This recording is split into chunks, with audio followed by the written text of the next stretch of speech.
My mother-in-law looked at the dress I was wearing with disgust. "It looks cheap," she said, loud enough for her friends to hear, trying to humiliate me at her own charity gala. She had no idea that the main auction prize of the night was a spectacular couture gown, or that the auctioneer was about to ask the famous secret designer of that dress to please stand up. She had no idea that I was about to be the one to rise. Before we get back to the gala, I'd love to know what city are you watching this from? Let me know in the comments. And if you love dramatic stories with satisfying endings, be sure to subscribe to the channel because we upload new ones every single day. Okay, let's get back to my mother-in-law. The annual St. Jude's Foundation Gala was the undisputed crown jewel of my mother-in-law.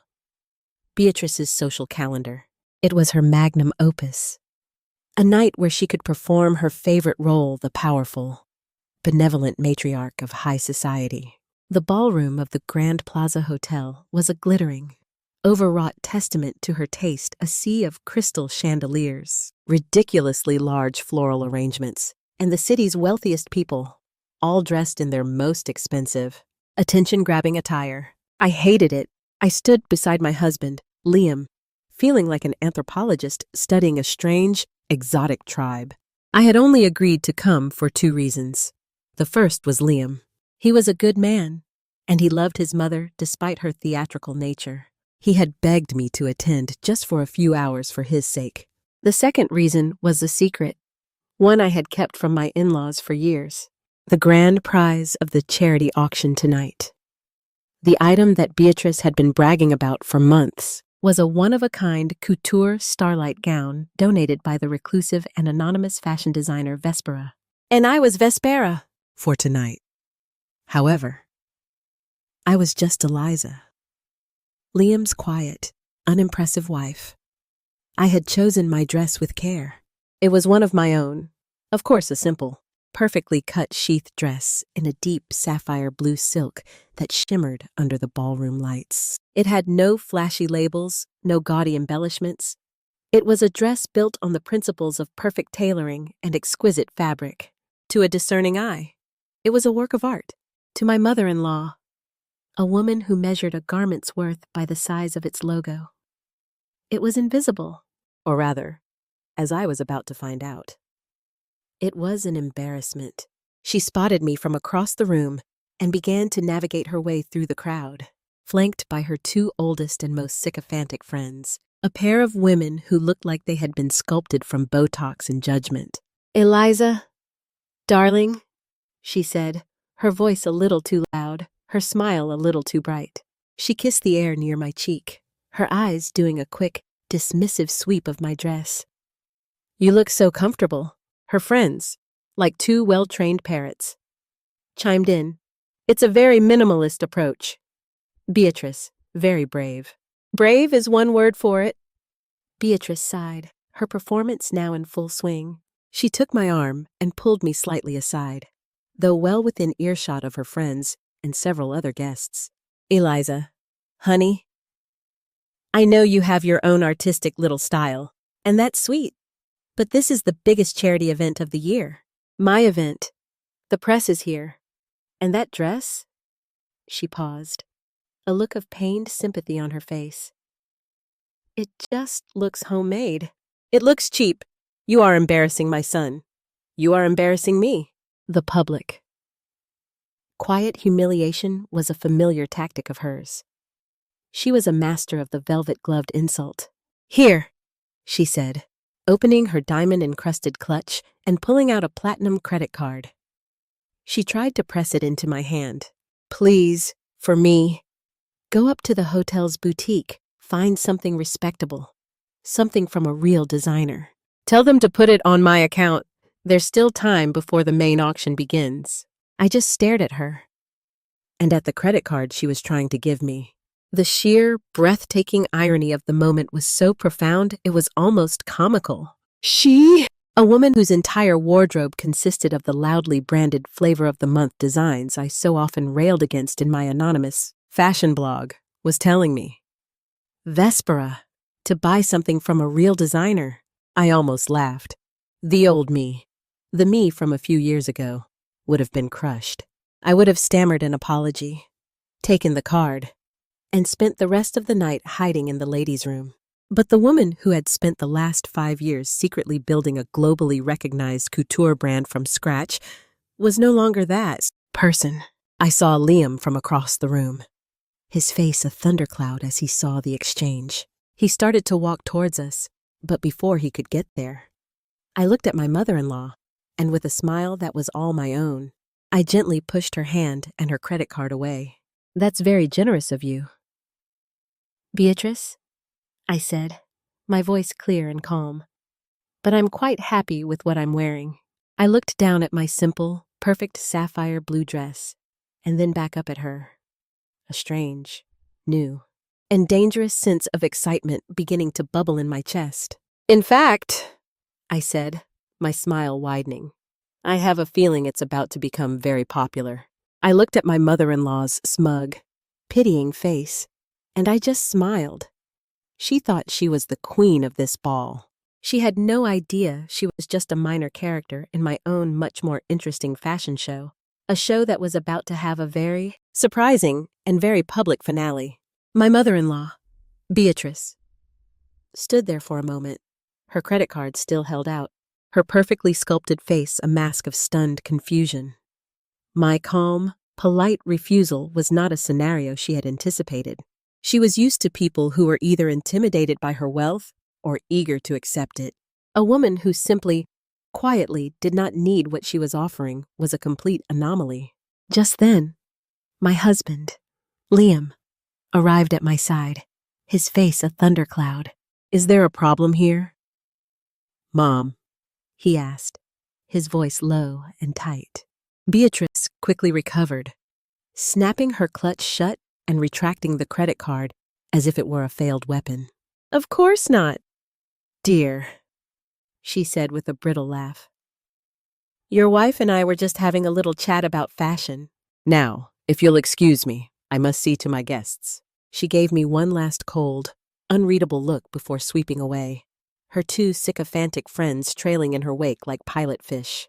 "What did she say to you?" Liam murmured, his hand finding mine, his knuckles white.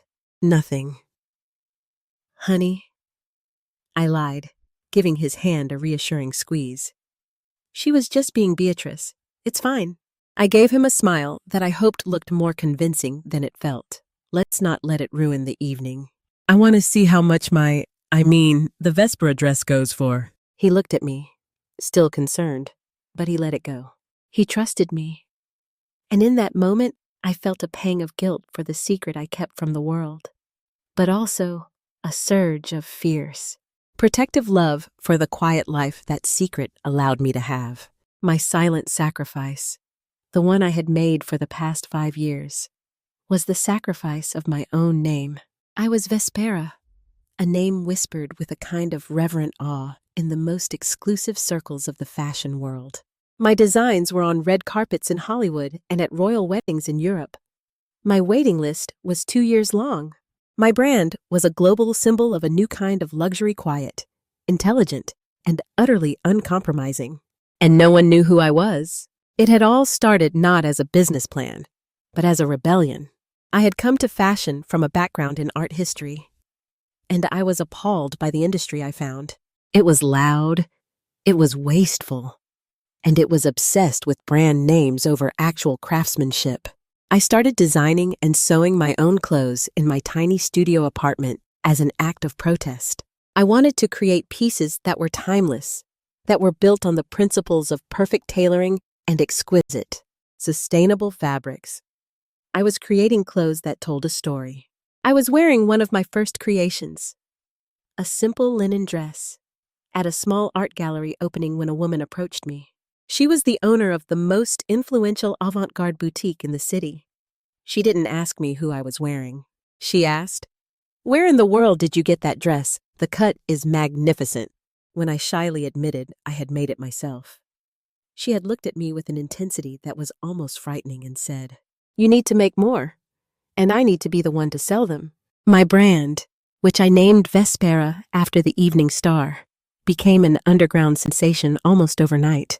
The demand was insatiable. With that demand came the inevitable calls from magazines, from television producers, all wanting to know the same thing. Who is Vespera? I remember the night I made the decision.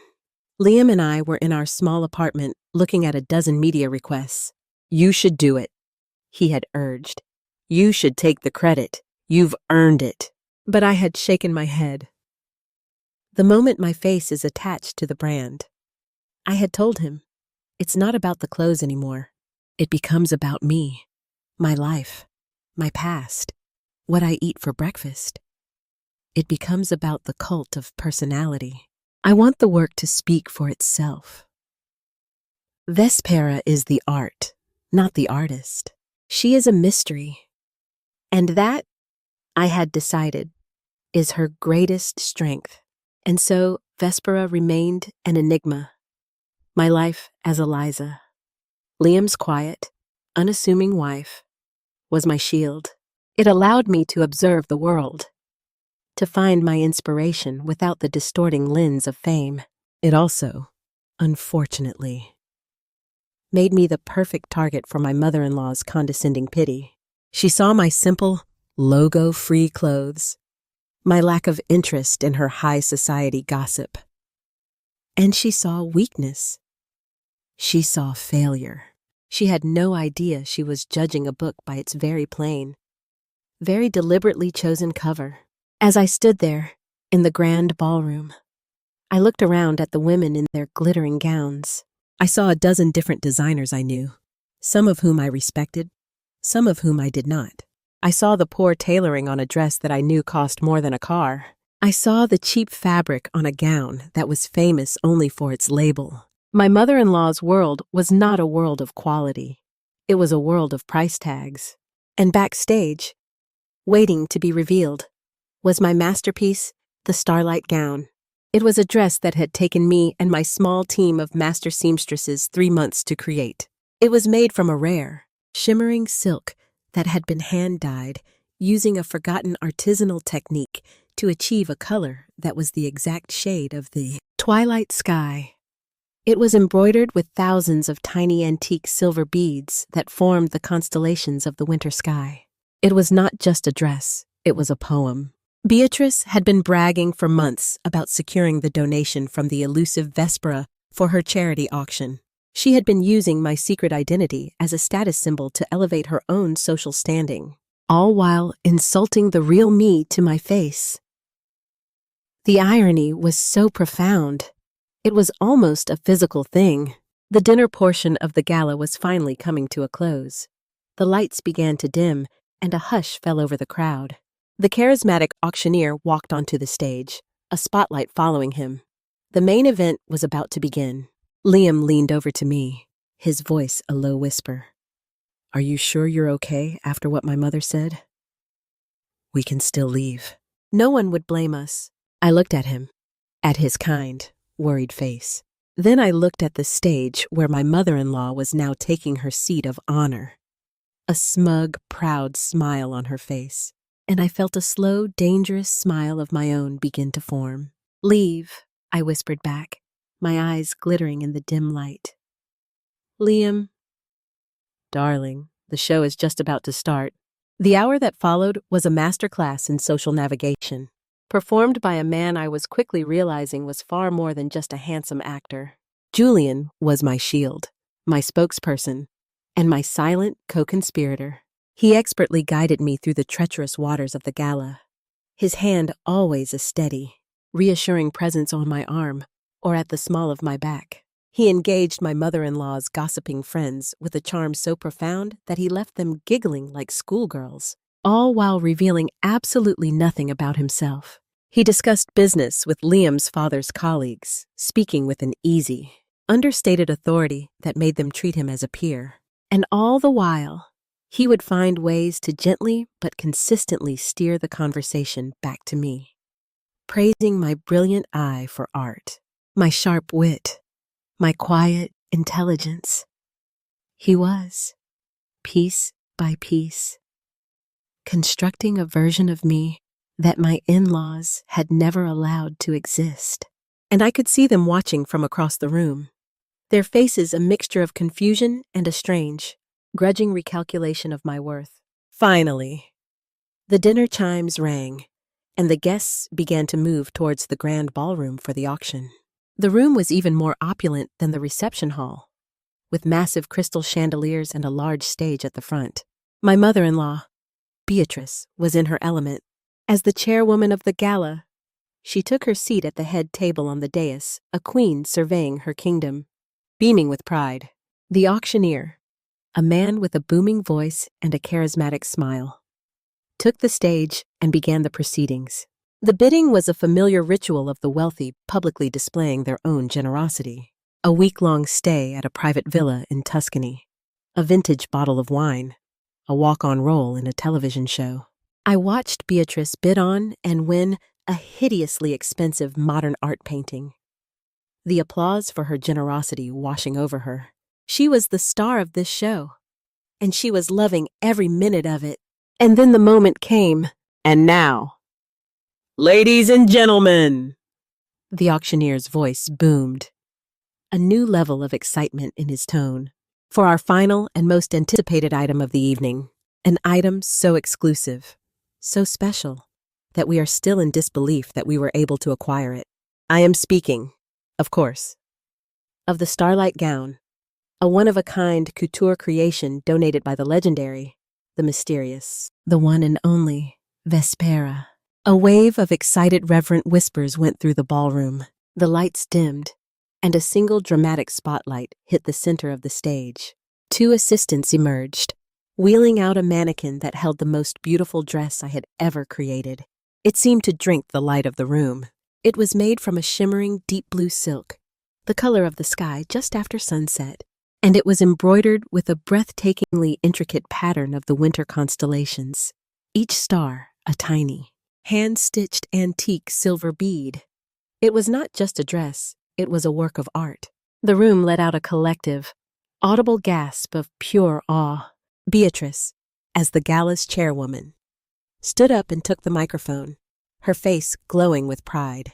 "Isn't it magnificent?" she said, her voice trembling with emotion.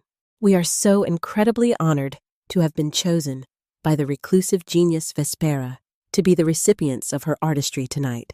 This is a testament to the importance of our foundation's work." She was, of course, taking credit for my own generosity. The bidding started at a staggering $25,000. It shot up instantly. 50,000, 100,000, 200,000. It was a fierce, fast-paced war between a tech billionaire's wife and a famous Hollywood actress. Beatrice watched, her expression one of pure, smug ecstasy. The success of this dress was her success. The bidding finally slowed, settling at a record-breaking $250,000. The auctioneer raised his gavel. $250,000, ladies and gentlemen. Going once, going twice. He paused, a mischievous smile on his face as he looked down at a card that had just been handed to him by a stagehand. "Wait!" he said, his voice booming. "Ladies and gentlemen, I have just been given some incredible news that makes this priceless prize even more special." A new wave of murmurs went through the crowd. The designer, the reclusive genius Vespera herself, has not only graced us with her presence here tonight, he paused as the crowd gasped again, but as a final, personal, and incredibly generous touch. She has agreed to personally oversee the final fitting of this gown for the winning bidder. The room erupted into excited chatter. Where was she? Who was she? I could see Beatrice on the stage, her eyes frantically scanning the crowd, her face a mask of starstruck, desperate excitement. She was a hunter, searching for the biggest prize in her social kingdom. "In fact," the auctioneer's voice cut through the noise, "she has graciously agreed to let us thank her for her incredible generosity. Vespera, if you are in the room, would you do us the incredible honor of standing up?" This was it. The entire room was silent, every head turning, every eye searching.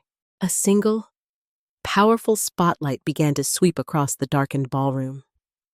Liam squeezed my hand under the table, his grip like iron. I took one final, deep breath, and then, as the spotlight passed over my table, I calmly, gracefully stood up. The light, finding its target, locked onto me. For a moment, there was only confusion, a quiet, baffled silence. And then I saw it happen on a dozen faces at once. I saw them look from the simple, elegant lines of the sapphire blue dress I was wearing to the magnificent couture masterpiece on the stage. And they saw the same hand, the same soul, the same designer.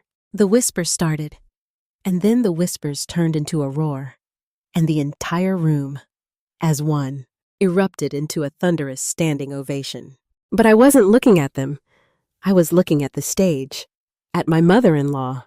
Beatrice stood there, frozen in the glare of the stage lights, her proud, beaming smile collapsing in on itself as if her facial muscles had been cut. I watched her go through a rapid, brutal series of emotions. First, a profound, almost comical confusion, then a flicker of dawning, horrified recognition, and finally, as my identity, my reality settled upon her. A look of such absolute public and soul-crushing humiliation that it was almost painful to watch. The woman whose dress she had called cheap, the daughter-in-law she had just tried to shame for being homemade, was the international design icon she had been bragging about all night long. My mother-in-law had wanted me to wear a dress by a real designer. As I stood there, bathed in the warm, adoring glow of the spotlight, looking up at her horrified face on the stage, I realized I had just given her exactly what she wanted. I stood in the warm, bright bath of the spotlight, the sound of the applause washing over me like a tidal wave. For a moment that stretched into an eternity, the only thing that existed in the universe was me, the dress on the stage, and the look of pure, unadulterated horror on my mother-in-law's face.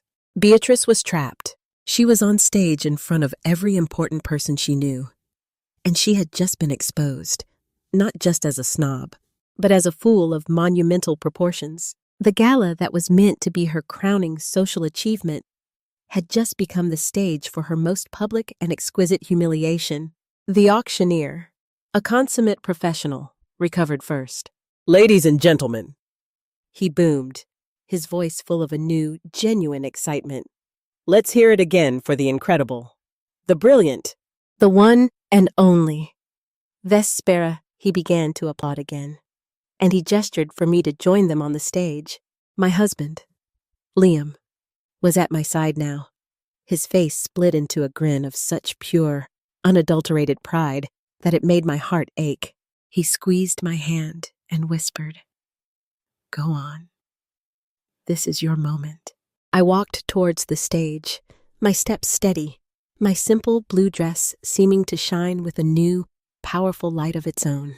As I ascended the small set of stairs, I saw my mother-in-law's face. She had managed to compose her features into a brittle, trembling smile. It was a horrifying, magnificent performance of a woman trying desperately to pretend that this was what she had intended all along. The auctioneer handed me a microphone. "Vespera, on behalf of the St. Jude's Foundation, we are speechless. Thank you for your incredible generosity." I looked out at the sea of faces, at the hundreds of wealthy, powerful people who were now looking at me with a new, intense curiosity. Then I looked at Beatrice, who was standing beside me, her smile as fragile as a pane of glass. "Thank you," I said, my voice clear and calm. "This foundation is very important to my family," I said, and I turned and gave my mother-in-law a small, polite smile of my own. "And I am so honored that my work could be a part of this special evening." The double meaning, the quiet, devastating twist of the knife, was for her alone, but the grace was for everyone else to see. The rest of the evening was a surreal blur. The moment I stepped off the stage, I was surrounded. Women who had looked straight through me just an hour before were now desperate to talk to me. They gushed about my work. They begged to be put on my client list. They asked about my process. I was no longer Eliza. Liam's boring wife. I was Vespera, the enigma, the artist. And Liam stayed by my side through it all, acting as my proud, gentle bodyguard, his eyes never leaving mine, filled with a love and an awe that was more valuable to me than all the praise in the room. And Beatrice, my mother-in-law, became a ghost at her own party. I watched her from across the room.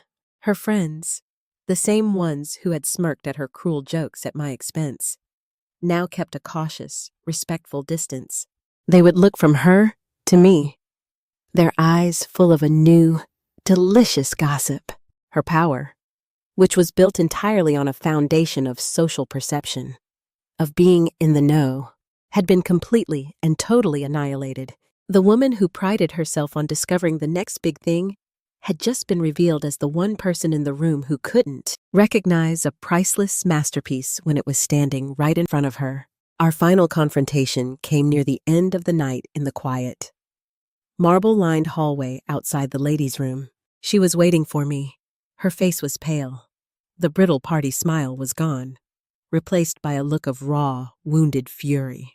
"Why," she whispered, her voice a low, trembling hiss. "Why didn't you tell me? You let me stand up there." "You let me make a complete and utter fool of myself." I looked at her, at this woman who had caused me so much quiet pain over the years, and I felt not triumph, but a strange, sad pity. "I have been trying to tell you who I was for 5 years. Beatrice," I said, my voice soft, not with a brand name, but with my character, with my passions, with the person I am. You just weren't interested in any of the parts of me that didn't have a flashy label. You weren't mocking my dress tonight, I told her, the final simple truth settling between us. You were mocking me. The dress was just an innocent bystander. A year has passed since that night. My life is different now. The secret is out, and with its release has come a strange new kind of freedom. My brand, Vespera, is more successful than ever. I no longer hide. I have embraced my role, doing select interviews, using my platform to champion young, unknown designers, the kind of artists my mother-in-law would have never noticed. The relationship with Beatrice is different. It is strained, but the condescension is gone. It has been replaced by a quiet, fearful, and almost comical level of respect. She now asks for my opinion on everything. Last week she came to my studio for the first time. She didn't come to criticize or to judge. She came as a client. "Eliza," she had said, her voice quiet and humbled, "I need a dress for the symphony ball, and I would be honored if you would design it for me." As I sat there, my sketchbook open, a new design taking shape under my pencil, I thought about the nature of vindication. My revenge wasn't the moment of her public humiliation at the gala. It was this quiet, private moment of capitulation. This admission that my homemade vision was the one thing she now coveted above all others. She had spent years trying to fit me into her world, and now she was asking for my help to fit into mine. My vindication wasn't in shaming her. It was in my own quiet and unshakable success. I had learned that true style is not about the label you wear on the outside. It is about the integrity of the unique, powerful, and beautiful design of who you are on the inside. An absolutely perfect story of a quiet talent revealing itself on the biggest stage. What do you think of the way Eliza handled her mother-in-law at the end? Let us know your thoughts in the comments below. We love reading your perspective. If you enjoyed this incredible story of a secret identity revealed, please show your support by hitting that like button and be sure to subscribe for more satisfying stories. Don't forget to click the notification bell so you never miss an upload. Thanks for watching, and we'll see you in the next one.